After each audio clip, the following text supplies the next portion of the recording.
As-tu déjà eu l'impression de te trouver à un carrefour, t'accrochant à une relation ou une amitié parce qu'elle est confortable et familière, mais au fond de toi, tu sais qu'elle t'empêche de réellement t'épanouir? C'est une pilule difficile à avaler, réalisant parfois que les personnes qui nous sont les plus proches, avec qui nous avons ri, pleuré et partagé d'innombrables souvenirs, ne sont peut-être pas destinées à voyager avec nous pour toujours. C'est une révélation marquante, n'est-ce pas? Mais c'est ici que l'ancienne sagesse du stoïcisme jette une lumière transformatrice sur nos dilemmes modernes. Les stoïciens, avec leur profonde perception de la nature humaine et la quête d'une vie épanouissante, nous rappellent que la croissance personnelle nécessite souvent de faire des choix difficiles sur qui nous laissons entrer dans notre cercle intime. Il ne s'agit pas de couper les gens avec indifférence froide, mais de curer nos vies avec intention, en choisissant des relations qui élèvent, inspirent et nous mettent au défi d'être notre meilleur moi. Alors, si tu te tiens à ce carrefour, ressentant le poids d'une décision qui pourrait redéfinir ton chemin, tu n'es pas seul. Aujourd'hui, nous plongeons profondément dans le cœur de la sagesse stoïcienne pour explorer les signes qu'il est temps de relâcher avec amour certains liens, faisant de la place pour une nouvelle croissance, des connexions plus profondes et une vie alignée avec tes plus hautes vertus. Reste avec moi alors que nous entreprenons ce voyage ensemble, guidés par les enseignements intemporels du stoïcisme, prêts à découvrir la liberté et la paix qui viennent de choisir nos relations avec sagesse et courage. Et alors que nous naviguons dans ce voyage, je t'invite à cliquer sur le bouton d'abonnement, à partager cette vidéo avec quelqu'un qui pourrait avoir besoin d'entendre ce message. Et n'oublie pas d'aimer et de regarder chaque partie sans sauter, car chaque moment de cette exploration pourrait être celui qui transforme ta vie. 1. Si une relation t'empêche de grandir, c'est un signal d'alerte. Pense à cela un instant. T'es-tu déjà senti coincé? Comme si tu n'avançais pas parce que quelqu'un proche de toi ne t'encourage pas, ou pire, te retient activement? C'est une situation difficile, n'est-ce pas? Sénèque parlait beaucoup de cela. Si tu es dans une relation, que ce soit en tant que membre ou partenaire, et que tu sens que tu ne peux pas grandir, Sénèque te dirait probablement que c'est un signal d'alerte que tu ne peux pas ignorer. Je ne dis pas que chaque relation doit te pousser à tes limites ou établir des records mondiaux, mais les personnes qui se soucient de toi devraient vouloir te voir épanouir. Elles devraient être tes supporters, ton système de soutien, pas des ancres qui te tirent vers le bas dans les profondeurs du « et si » et du « si seulement ». Il est utile de s'asseoir et d'avoir une conversation, un cœur à cœur avec toi-même. Demande-toi, pourquoi je m'accroche encore à cette relation? Est-ce par habitude, peur, loyauté? Ce sont des questions difficiles, mais nécessaires, car voici la chose, les vraies connexions, celles qui valent vraiment ton temps et ton cœur, devraient te soulever. Elles devraient te faire sentir que tu es capable d'être plus aujourd'hui que tu ne l'étais hier. Le stoïcisme nous enseigne l'importance de nous entourer de personnes qui contribuent positivement à nos vies. Il ne s'agit pas d'accumuler des amis ou d'être aimé. Il s'agit de cultiver un cercle qui enrichit ta vie, encourage ta croissance et s'aligne avec tes valeurs. Donc, si tu te retrouves dans une relation qui ressemble plus à des sables mouvants qu'à un tremplin, il pourrait être temps de reconsidérer sa place dans ta vie. Rappelle-toi, ce n'est pas égoïste de vouloir grandir, c'est humain. Et parfois grandir signifie laisser partir ceux qui nous retiennent, non avec amertume, mais avec gratitude pour les leçons apprises et la force acquise de savoir quand dire au revoir. Réfléchis à tes relations et considère si elles sont des ponts vers ton meilleur moi ou des barrières à ta croissance. Et rappelle-toi, le voyage de l'amélioration de soi n'est jamais un voyage solitaire. Nous avons besoin des bons compagnons pour rendre le voyage valable. 2. Nous avons tous ressenti à un moment ou à un autre être pris dans un tourbillon d'émotions négatives dans une relation. Vous êtes-vous déjà retrouvé dans une situation où il semble que le drame est le plat principal et le soutien, n'est même pas au menu? C'est épuisant, n'est-ce pas? Marc Aurèle avait des perspectives puissantes sur la gestion de nos émotions. Il a dit célèbrement que nous avons le contrôle sur nos esprits, pas sur les événements externes, et réaliser cela est là où réside notre véritable pouvoir. Cela change la donne lorsque vous l'appliquez aux relations remplies de jalousie, de colère ou de toute autre émotion négative qui semble dominer le paysage. Réfléchissez-y. Si votre relation ressemble plus à un champ de bataille qu'à un havre de sécurité, c'est un signal clair et fort que quelque chose doit céder. Ces émotions, bien qu'elles fassent partie de l'expérience humaine, ne devraient pas être la fondation ou les traits définissants de toute relation censée durer et vous apporter la paix. Maintenant, je ne suggère pas que nous pouvons ou devrions viser à vivre sans jamais ressentir de colère ou de jalousie. Ce serait comme essayer de respirer sans air. Mais ce que Marc Aurèle nous enseigne, c'est que nous sommes aux commandes lorsque nous réagissons à ces émotions. Si la jalousie surgit parce qu'un ami semble avancer dans la vie alors que vous vous sentez coincé, ou si la colère monte chaque fois que quelqu'un vous mine, rappelez-vous, vous contrôlez votre réaction. Vous pouvez choisir de ne pas laisser ces émotions dicter les termes de votre relation. Mais à quoi cela ressemble-t-il en pratique? Cela commence par la prise de conscience, reconnaître quand vous ressentez ces émotions et vous demander « Pourquoi je ressens cela? Que puis-je apprendre de cela? Comment puis-je répondre d'une manière qui s'aligne avec la personne que j'aspire à être ?» Ce ne sont pas des questions faciles, mais elles sont essentielles, et parfois la réaction la plus saine est de créer de la distance ou de changer. Il ne s'agit pas de fuir les problèmes, mais de reconnaître que si le cœur d'une relation consiste davantage à s'entraîner dans des spirales négatives plutôt qu'à se soulever, il pourrait être temps de réévaluer. Cela ne signifie pas que vous avez échoué ou que l'autre personne est un méchant dans votre histoire. C'est simplement reconnaître que toutes les relations ne sont pas destinées à endurer chaque saison de nos vies. Et c'est correct. Les stoïciens étaient très attachés à l'idée de vivre en accord avec la nature, et parfois le cours naturel des choses est de s'éloigner. Donc, si vous vous retrouvez constamment aux prises avec des émotions négatives dans l'une de vos relations, prenez un moment. Réfléchissez à la sagesse de Marc Aurèle. Souvenez-vous, vous avez le pouvoir sur votre esprit, vos réactions et en fin de compte, le choix d'entourer-vous de relations enracinées dans des énergies positives et soutenantes. C'est dans ces environnements que nous pouvons vraiment prospérer, grandir et trouver la paix. Ne laissons pas le drame définir nos relations. Au lieu de cela, cultivons des connexions basées sur le respect mutuel, la compréhension et le soutien authentique. Parce qu'en fin de compte, ce sont ces relations qui résistent à l'épreuve du temps et font ressortir le meilleur de nous. 3. Abordons un sujet délicat mais crucial, le rôle de la manipulation et du contrôle dans nos relations. Dans tout type de relation, se sentir plus comme un pantin que comme un partenaire est un énorme signal d'alarme. Il est temps de parler d'autonomie, de liberté et du sage conseil d'Épictète qui disait « Personne n'est libre s'il n'est pas maître de lui-même ». Pensez à cela un instant. La vraie liberté, selon Épictète, vient de l'intérieur, de notre capacité à contrôler nos actions, nos décisions et, en fin de compte, nos vies. Alors, que signifie-t-il pour nous lorsque nous nous trouvons dans des relations où nous avons l'impression de ne pas être ceux qui prennent les décisions ?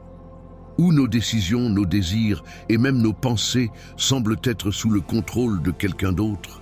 C'est un signe clair et net que quelque chose ne va pas. La manipulation et le contrôle peuvent nous surprendre sous diverses formes. Cela peut être subtil, comme des suggestions constantes qui vous éloignent de vos passions.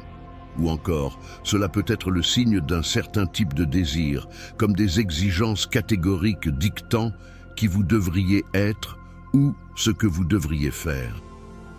Ce ne sont pas les caractéristiques d'une relation saine. Les vraies connexions, celles qui valent vraiment notre temps et notre investissement émotionnel, sont construites sur le respect mutuel et la liberté. Le stoïcisme nous enseigne l'importance de l'autonomie, d'être le maître de son propre navire, pour ainsi dire. Si vous vous retrouvez dans une relation où vous remettez constamment en question vos choix ou avez l'impression que vos ailes sont coupées, il est légitime de se demander pourquoi. Pourquoi rester dans une dynamique qui étouffe votre liberté et vous empêche d'être l'auteur de votre propre histoire de vie? Voici le point essentiel. Rompre les liens avec quelqu'un qui vous manipule ou vous contrôle n'est pas une question de sévérité ou de méchanceté. Il s'agit d'honorer votre valeur, votre autonomie et votre droit de mener une vie fidèle à vous-même. Il s'agit de prendre à cœur la sagesse d'Épictète et de reconquérir votre liberté. La liberté de faire vos propres choix, de grandir, de vivre une vie alignée avec vos valeurs. Et oui, prendre la décision de s'éloigner de telles relations peut être incroyablement difficile. Cela peut signifier abandonner quelque chose de familier ou même quelqu'un qui vous est cher. Mais rappelez-vous, le stoïcisme ne consiste pas à prendre le chemin facile. Il s'agit de prendre le bon chemin. Parfois, le bon chemin est celui qui nous éloigne de ce qui nous nuit et nous mène vers une existence plus authentique et épanouissante. Les vraies relations, celles qui enrichissent véritablement nos vies, sont celles qui respectent notre individualité et notre liberté. Elles nous encouragent à explorer, à questionner, à grandir. Elles ne tentent pas de nous mouler en quelque chose que nous ne sommes pas ou de dicter comment nous devrions vivre nos vies. Alors, si vous avez l'impression que quelqu'un tire vos ficelles, prenez un moment pour réfléchir aux paroles d'Épictète. Personne n'est vraiment libre s'il n'est pas maître de lui-même. Demandez-vous s'il est temps de couper ses ficelles et d'embrasser la liberté d'être authentiquement vous-même. C'est un voyage qui en vaut la peine, un pas vers une vie où vous êtes en contrôle, entouré de relations qui élèvent et respectent votre autonomie et votre liberté. Chérissons et recherchons ces connexions qui nous donnent du pouvoir, qui nous permettent d'être les maîtres de notre propre vie. Car en fin de compte, c'est ce que l'amitié et l'amour véritable devraient faire. Nous libérer, non nous retenir. 4. Que se passe-t-il lorsqu'une relation commence à faire plus de mal que de bien? Lorsque le temps passé avec quelqu'un vous laisse plus épuisé qu'énergisé, plus stressé que soutenu. C'est comme si vous marchiez constamment sur des œufs, pris dans un cycle sans fin de disputes ou simplement vous sentant mal chaque fois qu'ils sont autour. Ce sont des signaux d'alarme évidents que quelque chose ne va vraiment pas. Les connexions saines, celles que nous méritons tous et que nous devrions rechercher, sont censées être bénéfiques. Elles sont censées enrichir nos vies, nous apporter de la joie et nous soutenir dans les bons et les mauvais moments. Elles ne sont pas censées compliquer nos vies avec un stress constant ou nous faire questionner notre valeur. Les stoïciens prônaient une vie en harmonie avec la nature, y compris notre propre nature, et poursuivaient une vie de vertu et de tranquillité. Ils croyaient en l'importance de maintenir des relations conformes à ces principes.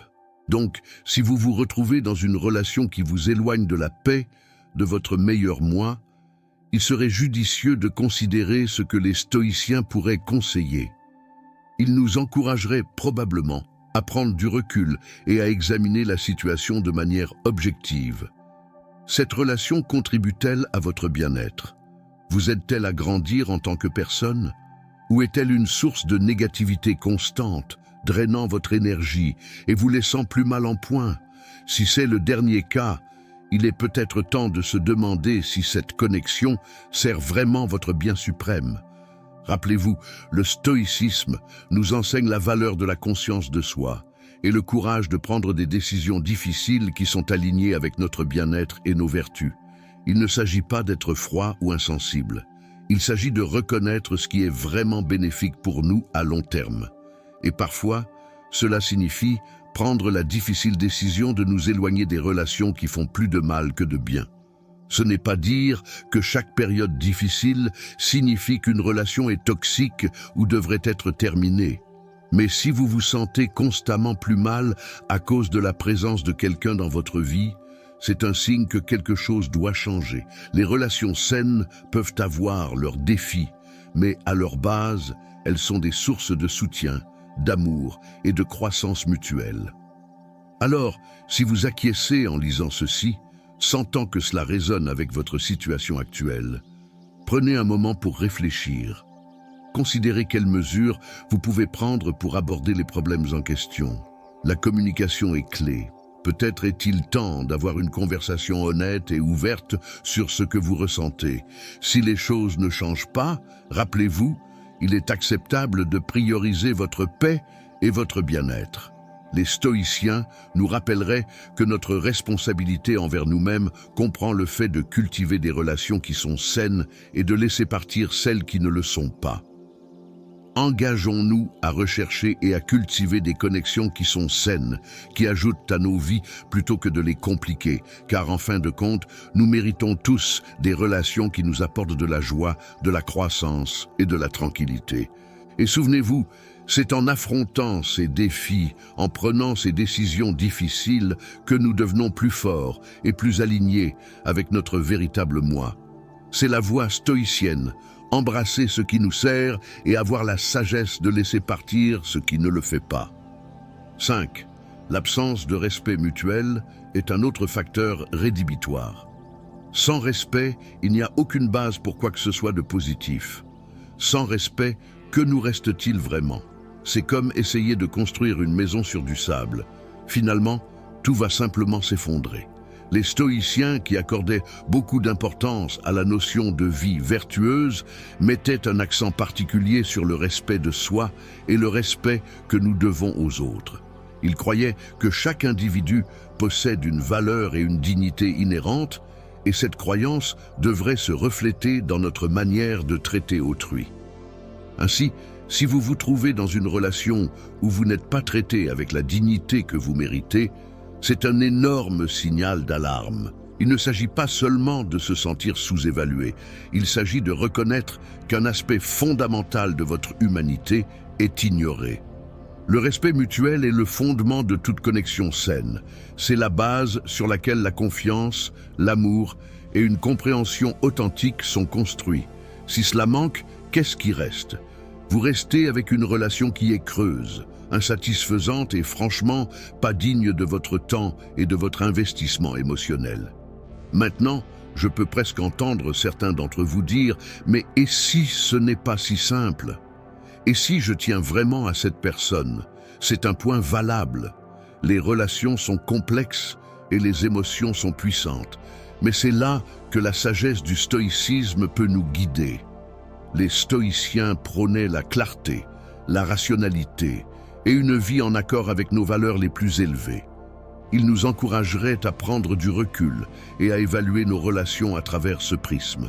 Sommes-nous fidèles à nous-mêmes en restant dans une situation où nous ne sommes pas respectés? Honorons-nous notre valeur inhérente et les vertus que nous nous efforçons de vivre? Si la réponse est non, il est peut-être temps de procéder à une réévaluation sérieuse. Cela ne signifie pas nécessairement couper quelqu'un de votre vie avec une précision froide. Au lieu de cela, il s'agit de reconnaître votre propre valeur et de prendre des décisions qui reflètent cela. Cela pourrait signifier établir des limites plus claires, avoir une conversation sincère sur vos sentiments ou, dans certains cas, reconnaître qu'il est temps de passer à autre chose.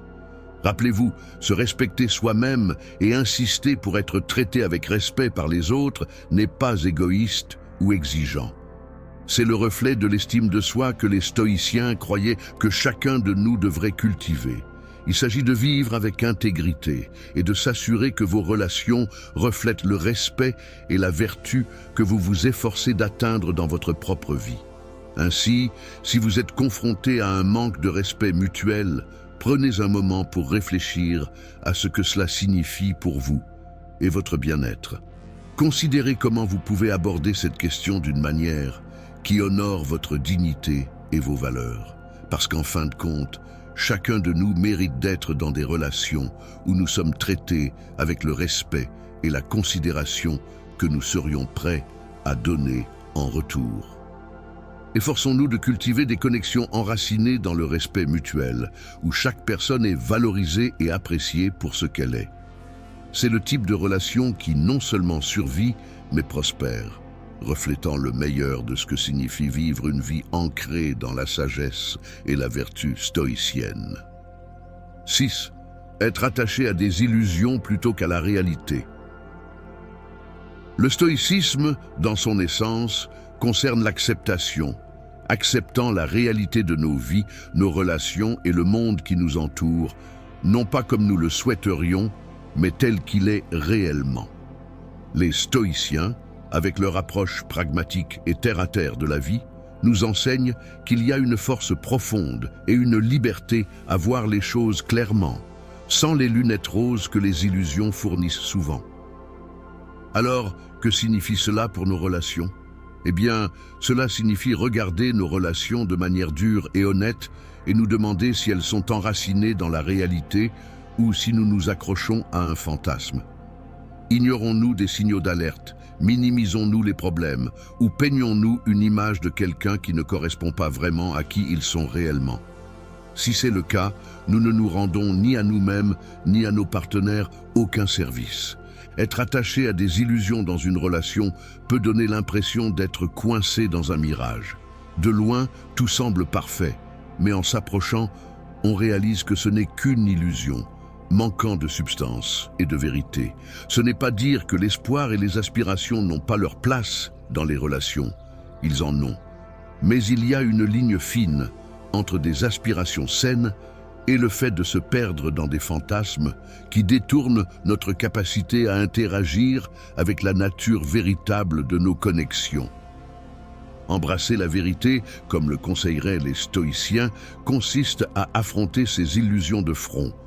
Il s'agit d'avoir le courage de reconnaître et d'accepter la réalité de nos relations, même lorsque c'est inconfortable ou douloureux. Ce n'est pas une tâche facile. Cela nécessite un niveau d'honnêteté et de vulnérabilité qui peut être intimidant. Mais il y a une puissance incroyable dans la vérité. C'est le fondement sur lequel des relations véritables et significatives sont construites. Le processus d'embrasser la réalité plutôt que l'illusion peut être transformateur. Cela pourrait signifier reconnaître qu'une relation n'est pas ce que vous pensiez qu'elle était, ou que la personne avec qui vous êtes n'est pas celle que vous espériez qu'elle serait. Cette réalisation peut être difficile à accepter, mais c'est aussi une étape cruciale vers une véritable croissance et une liberté émotionnelle. Cela ouvre l'espace pour que vous puissiez vous engager dans des relations authentiques où vous pouvez aimer et être aimé pour ce que vous êtes vraiment et non pour les illusions que vous avez construites. Alors, si vous vous sentez attaché à des illusions, prenez un moment pour réfléchir. Quels aspects de votre relation sont réels et quels sont ceux que vous avez embellis ou imaginés? Comment cet alignement ou son absence avec la réalité affecte-t-il votre bonheur et votre bien-être? Rappelez-vous, le stoïcisme n'est pas synonyme de pessimisme ou de résignation à l'infortune. Tout le contraire. Il s'agit de trouver la paix et la satisfaction en s'alignant avec la vérité de la manière dont les choses sont. Il nous enseigne qu'en acceptant la réalité, nous pouvons naviguer dans nos vies et nos relations avec sagesse, clarté et un sens de l'ancrage que les illusions ne peuvent tout simplement pas fournir. Mettons-nous au défi de regarder nos relations à travers le prisme de l'acceptation stoïcienne. Embrassons la vérité, aussi difficile soit-elle, et en faisant ainsi, ouvrons-nous au type de connexions authentiques et enrichissantes qui enrichissent nos vies de manière significative. Après tout, dans la clarté de la vérité, nous trouvons le chemin vers le véritable bonheur et l'amour. 7. Compromettre vos valeurs ne devrait jamais être envisageable. Ce sont les principes qui nous guident, la boussole morale qui oriente nos décisions, nos actions et, en fin de compte, le cours de notre vie. Voici une question qui pourrait toucher plus près de chez nous que nous le souhaiterions. Que se passe-t-il lorsqu'une relation met au défi ses valeurs mêmes, lorsqu'elle vous demande de compromettre ce qui vous est cher? C'est un scénario difficile, mais c'est un scénario qui exige notre attention. Et vous l'avez deviné, le stoïcisme a des perspectives inestimables à ce sujet. Les stoïciens soutiendraient que compromettre nos valeurs fondamentales pour le bien d'une relation est un prix trop élevé à payer. Pourquoi? Parce que nos valeurs sont l'essence de qui nous sommes. Elles façonnent notre identité, influencent nos choix et dictent comment nous interagissons avec le monde qui nous entoure. Compromettre ces valeurs, c'est perdre une partie de nous-mêmes, et c'est une perte qu'aucune relation ne vaut. Être dans une relation qui vous oblige à agir de manière contraire à vos valeurs. Peut-être que ce sont de petites choses au début, mais avec le temps, ces compromis commencent à s'accumuler, érodant votre sens de soi et les principes que vous vivez. Il ne s'agit pas seulement de faire des sacrifices ou des compromis, qui sont des parties normales de toute relation saine. Il s'agit de trahir le cœur même de votre être. Les stoïciens nous enseignent que l'intégrité et la vertu ne sont pas seulement des idéaux élevés, mais des guides pratiques pour mener une bonne vie. Marc Aurèle, Épictète, Sénèque, tous soulignent l'importance de rester fidèle à soi-même, de vivre en accord avec ses valeurs, quelles que soient les pressions externes ou les tentations. Cet alignement est ce qui donne un sens à nos vies, une direction et un sens du but. Ainsi, si vous vous trouvez dans une situation où une relation vous demande de trahir vos valeurs, c'est un signal clair pour faire une pause et réfléchir. Demandez-vous, cette relation sert-elle mon bien le plus élevé? Me permet-elle de grandir et de prospérer? Ou me retient-elle, me demandant d'être quelqu'un que je ne suis pas? Ce n'est pas une situation facile à naviguer, surtout lorsque les émotions sont impliquées. Mais c'est là que la pratique stoïcienne de l'autoréflexion et de l'analyse rationnelle peut être votre allié. En prenant du recul et en évaluant la relation à travers le prisme de vos valeurs, vous pouvez prendre des décisions qui sont non seulement justes pour vous, mais qui honorent également la personne que vous aspirez à être. Et souvenez-vous, s'éloigner d'une relation qui compromet vos valeurs n'est pas un signe d'échec. C'est un acte courageux de respect de soi. C'est une déclaration que vous vous estimez suffisamment pour n'accepter que des relations qui vous élèvent, vous respectent et sont alignées avec l'essence de qui vous êtes. Mettons-nous au défi de vivre avec l'intégrité et la vertu que les stoïciens admiraient tant. Assurons-nous que nos relations reflètent et respectent nos valeurs, et non qu'elles les sapent. Parce qu'en fin de compte, c'est notre adhésion à ces valeurs qui nous définit, nous guide à travers les hauts et les bas de la vie, et nous mène à la véritable satisfaction. Alors, gardez vos valeurs à proximité, chérissez-les et ne les compromettez jamais pour qui que ce soit ou quoi que ce soit. En faisant ainsi, vous honorerez non seulement la sagesse des stoïciens, mais vous ouvrirez également la voie à des relations qui sont authentiques, significatives et véritablement enrichissantes. 8. Quand nous parlons de réciprocité, nous parlons de l'équilibre entre donner et recevoir entre les personnes. Il s'agit d'un soutien mutuel où les deux parties contribuent à la relation dans une mesure égale. Mais que se passe-t-il lorsque cet équilibre est rompu? Lorsque vous vous retrouvez dans une relation à sens unique, donnant constamment mais recevant rarement, voire jamais. C'est une situation que beaucoup d'entre nous ont rencontrée et elle est loin d'être idéale. La réciprocité n'est pas juste un plus agréable à avoir, elle est essentielle à la santé et à la longévité de toute relation. Pensez-y.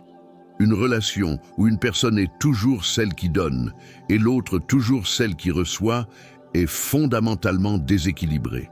Cela peut conduire à des sentiments de ressentiment, d'épuisement et de sous-estimation de la part du donneur, et de dépendance ou de droit de la part du receveur. Ce déséquilibre mine l'essence même de ce que devrait être une relation saine. Les stoïciens avaient beaucoup à dire sur la nature des relations et l'importance du soutien mutuel. Ils croyaient en la valeur de contribuer au bien-être des autres, mais pas au détriment de son propre bien-être. Pour les stoïciens, la relation idéale était celle de l'harmonie et du respect mutuel, où les deux individus se soutiennent mutuellement dans leur quête de vertu et d'une bonne vie. Alors, si vous êtes coincé dans une relation à sens unique, il vaut la peine de prendre un moment pour réfléchir aux principes stoïciens d'équilibre et de respect mutuel. Vous respectez-vous en permettant à ce déséquilibre de continuer. Respectez-vous l'autre personne en permettant une dynamique qui n'encourage pas leur croissance ou leur contribution. Aborder ce déséquilibre ne signifie pas nécessairement mettre fin à la relation. Au contraire, cela peut être une opportunité de croissance pour les deux parties.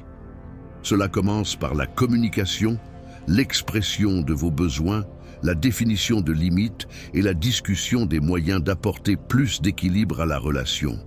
Il s'agit d'encourager et de permettre à l'autre personne de contribuer davantage, non seulement matériellement, mais aussi émotionnellement et spirituellement. Les relations saines sont dynamiques. Elles évoluent avec le temps. Elles nécessitent des efforts, des compromis et une volonté d'adaptation. Mais la fondation devrait toujours être celle de la réciprocité. Chaque personne devrait se sentir valorisée, écoutée et soutenue. C'est ce soutien mutuel qui construit la confiance, approfondit la connexion et favorise un environnement où les deux individus peuvent s'épanouir. Rappelez-vous, chercher l'équilibre dans vos relations n'est pas égoïste, c'est nécessaire. Il s'agit de s'assurer que vous ne donnez pas seulement, mais que vous recevez également le soutien, l'amour et le respect que vous méritez. Il s'agit de construire des relations non seulement durables, mais vraiment enrichissantes pour les deux parties. Alors, efforçons-nous de cultiver des relations où la réciprocité est la norme, pas l'exception. Prenons à cœur les idéaux stoïciens d'équilibre et de respect mutuel, en créant des connexions qui élèvent et soutiennent tous les participants. Après tout, dans le donner et le recevoir de la vie, nous trouvons la véritable essence des relations significatives. 9. C'est un sujet difficile à aborder, mais il est crucial que nous en parlions. Tout type d'abus, qu'il soit physique, émotionnel, verbal ou psychologique, est un signal clair et sans équivoque qu'il est temps de quitter la relation. Le stoïcisme, une philosophie profondément ancrée dans les principes de dignité, de respect de soi et de la valeur de l'esprit humain, condamne sans équivoque toute forme d'abus. Un tel comportement viole non seulement les principes stoïciens de respect de soi et des autres, mais détruit également la fondation même de confiance et de sécurité sur laquelle les relations devraient être construites. Le stoïcisme nous enseigne l'importance de reconnaître notre valeur inhérente et insiste sur la nécessité de maintenir notre dignité et notre respect de soi. Ce ne sont pas seulement des idéaux élevés, ce sont des lignes directrices pratiques destinées à orienter nos actions et nos choix, surtout face à l'adversité. Lorsque nous nous trouvons dans des situations où ces principes fondamentaux sont violés, le stoïcisme nous exhorte à agir, non par vengeance ou colère, mais par respect pour nous-mêmes et la valeur innée de notre bien-être. L'abus foule aux pieds la dignité et le respect de soi. Il cherche à diminuer le sens de soi de la victime pour contrôler et instiller la peur. Cela est contraire à tout ce que le stoïcisme représente. La réponse stoïcienne à une telle situation est claire. Chercher de l'aide et sortir de la relation n'est pas juste important, c'est nécessaire. C'est une étape qui s'aligne avec l'engagement stoïcien à vivre une vie qui est vertueuse et digne, une qui respecte la valeur inhérente de chaque individu en commençant par soi-même. Quitter une relation abusive est sans doute l'une des décisions les plus difficiles que l'on puisse avoir à prendre. Elle requiert un immense courage, de la force et souvent le soutien des autres. C'est là que la pratique stoïcienne de chercher la sagesse auprès de ceux qui ont fait face à des défis similaires ou auprès de professionnels qui peuvent offrir des conseils et un soutien devient inestimable. Chercher de l'aide, que ce soit auprès d'amis, de la famille ou de services professionnels, n'est pas un signe de faiblesse, mais de force. C'est une affirmation de sa propre valeur et un engagement à vivre une vie libre de préjudice. De plus, le stoïcisme ne se contente pas de préconiser la sortie de situations abusives. Il met également l'accent sur le processus de guérison et de reconquête de sa dignité et de son respect de soi après de telles expériences. Il nous enseigne que bien que nous n'ayons pas le contrôle sur les actions des autres, nous avons le contrôle sur la manière dont nous répondons à ces actions et sur la façon dont nous avançons. Le parcours de guérison après un abus est, à bien des égards, un parcours stoïcien. Il s'agit de réaffirmer le contrôle sur son monde intérieur, de réaffirmer ses valeurs et de reconstruire sa vie en alignement avec ses valeurs. Soyons clairs, si vous êtes dans une situation où vous subissez des abus, sachez que ce n'est pas de votre faute et que vous n'êtes pas seul. Demandez de l'aide, s'appuyer sur la force de ceux qui vous soutiennent et prendre des mesures pour laisser derrière vous une telle situation sont tous des actes qui reflètent le plus grand respect que vous pouvez vous montrer. Ce sont des pas vers une vie où votre dignité, votre respect de soi et votre bien-être sont prioritaires, comme ils le devraient. Dans l'esprit du stoïcisme, rappelons-nous l'importance de valoriser nous-mêmes, de respecter notre valeur inhérente et de prendre des mesures décisives pour nous éloigner des situations nuisibles. Affirmons notre engagement envers la dignité, le respect de soi et la poursuite d'une vie non seulement libre d'abus, mais riche en vertu et en sens. 10. La communication ratée peut être un obstacle difficile. Que se passe-t-il lorsque la communication au sein d'une relation échoue? Lorsque les tentatives pour discuter des problèmes n'aboutissent à rien, trouver un terrain d'entente semble être une tâche insurmontable et la compréhension mutuelle semble être un rêve lointain. Ce n'est pas juste un petit obstacle sur la route, c'est un drapeau rouge signalant des problèmes plus profonds qui doivent être abordés. Et vous l'avez deviné, le stoïcisme, avec sa sagesse intemporelle, a également des conseils à nous offrir ici. La communication efficace est la vie de toute relation prospère. C'est ainsi que nous exprimons nos besoins, partageons nos pensées et nous connectons les uns aux autres de manière significative. Sans elle, nous naviguons essentiellement dans nos relations dans le noir, devinant ce que l'autre personne pense ou ressent, et probablement en se trompant plus souvent qu'autrement. Les stoïciens comprenaient la valeur d'une communication claire et honnête. Ils la pratiquaient dans leur vie et l'encourageaient dans leurs enseignements, soulignant l'importance d'écouter, de comprendre et de répondre avec sagesse et empathie. Alors, que faisons-nous lorsque la communication se rompt? Tout d'abord, il est crucial de reconnaître que la communication ratée est souvent un symptôme de problèmes sous-jacents. Cela pourrait être un manque de confiance, des ressentiments non résolus ou simplement une différence dans les styles de communication. Quelle que soit la cause profonde, le stoïcisme nous enseigne à aborder le problème avec une tête claire et un cœur ouvert. Il nous encourage à regarder en nous, à examiner notre propre rôle dans l'échec de la communication et à rechercher la clarté et l'honnêteté dans nos interactions. Marc Aurèle était un fervent défenseur de l'utilisation de la raison et de la logique pour naviguer dans les défis de la vie. Il suggérerait probablement que nous appliquions ces mêmes outils pour aborder les problèmes de communication. Cela signifie prendre du recul, retirer autant que possible les émotions de l'équation et analyser la situation de manière objective. Où la communication échoue-t-elle? Pourquoi? Quelles mesures peuvent être prises pour l'améliorer? Améliorer la communication nécessite un effort de toutes les parties impliquées. Il s'agit de créer un espace sûr où chaque personne se sent entendue et valorisée. Il s'agit d'écouter activement, non pas juste en attendant votre tour pour parler, mais en essayant vraiment de comprendre la perspective de l'autre personne. Il s'agit d'exprimer clairement et respectueusement vos propres sentiments, sans accusation ni supposition.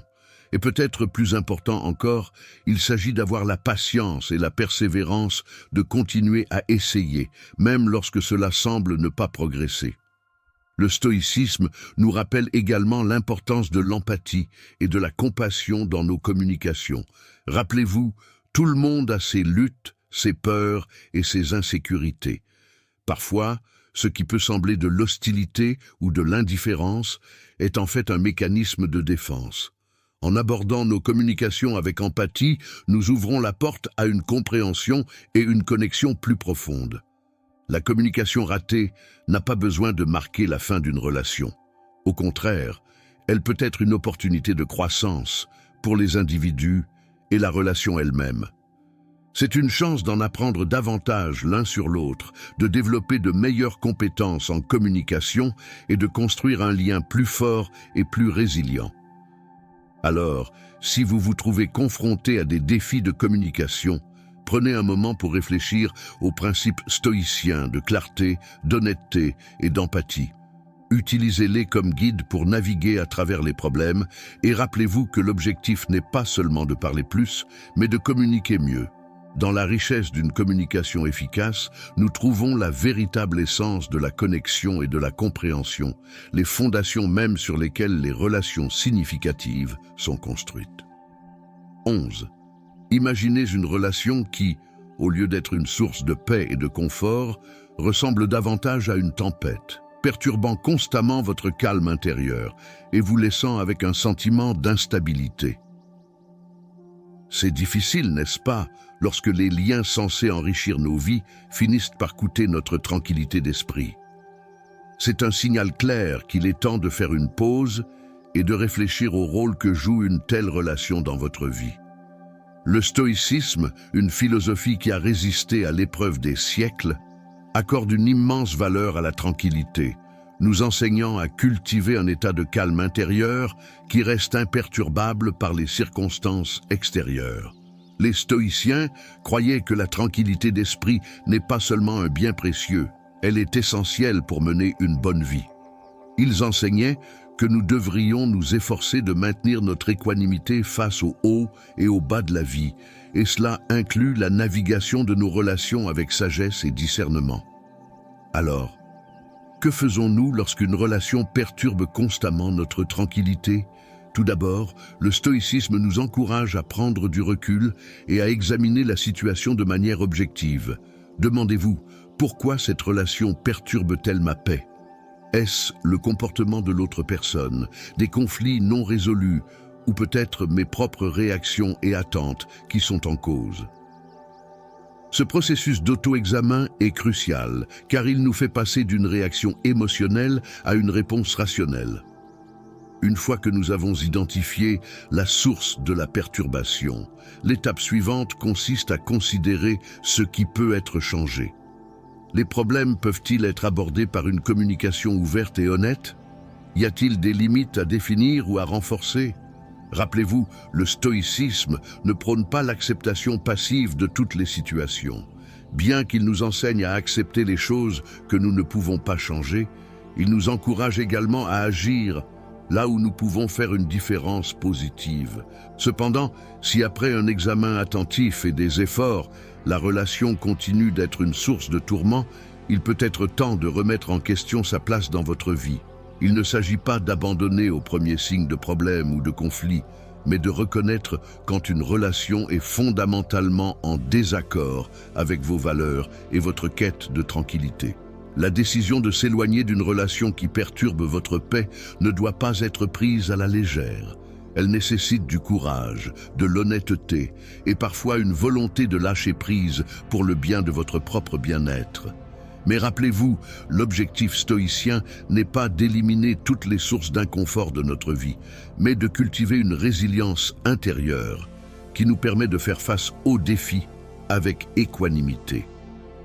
En fin de compte, les relations que nous choisissons de maintenir devraient soutenir notre quête de tranquillité et non la saper. Elles devraient être des sources de force, de croissance et de joie, et non de troubles constants. Ainsi, si vous vous trouvez constamment perturbé par une relation, considérez cela comme une opportunité de pratiquer la sagesse stoïcienne. Réfléchissez, évaluez et choisissez le chemin qui mène à la paix. Efforçons-nous de nous entourer de personnes qui contribuent à notre tranquillité plutôt que de la diminuer.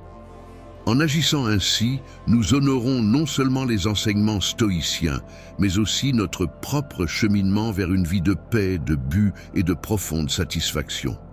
Souvenez-vous, la qualité de nos vies est grandement influencée par la qualité de nos relations.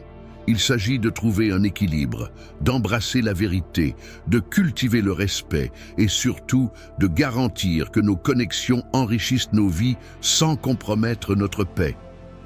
Alors que nous nous séparons aujourd'hui, j'espère que vous emporterez avec vous les principes stoïciens que nous avons explorés ensemble. Laissez-les être un phare qui vous guide à travers les défis et les joies de vos relations. Et souvenez-vous, la quête de la tranquillité, de la vertu et de la sagesse est un voyage que nous entreprenons tous ensemble. Un pas, une décision, une relation à la fois. Si cette conversation a suscité en vous le désir d'explorer davantage, de comprendre plus et de croître davantage, je vous invite à approfondir notre voyage. Sur votre écran, vous verrez une playlist qui vous emmènera plus loin dans le monde du stoïcisme, de ses principes et de leur application à chaque facette de votre vie. Alors, allez-y, cliquez dessus et continuons à grandir ensemble, à nous défier et à cultiver des vies d'une profonde signification et joie. Merci de m'avoir rejoint aujourd'hui. Jusqu'à la prochaine fois, continuez à rechercher cette tranquillité, continuez à chercher la sagesse. Et souvenez-vous, dans la tapisserie de la vie, nous sommes tous connectés à travers notre humanité partagée et notre quête d'une bonne vie. À bientôt dans la prochaine vidéo.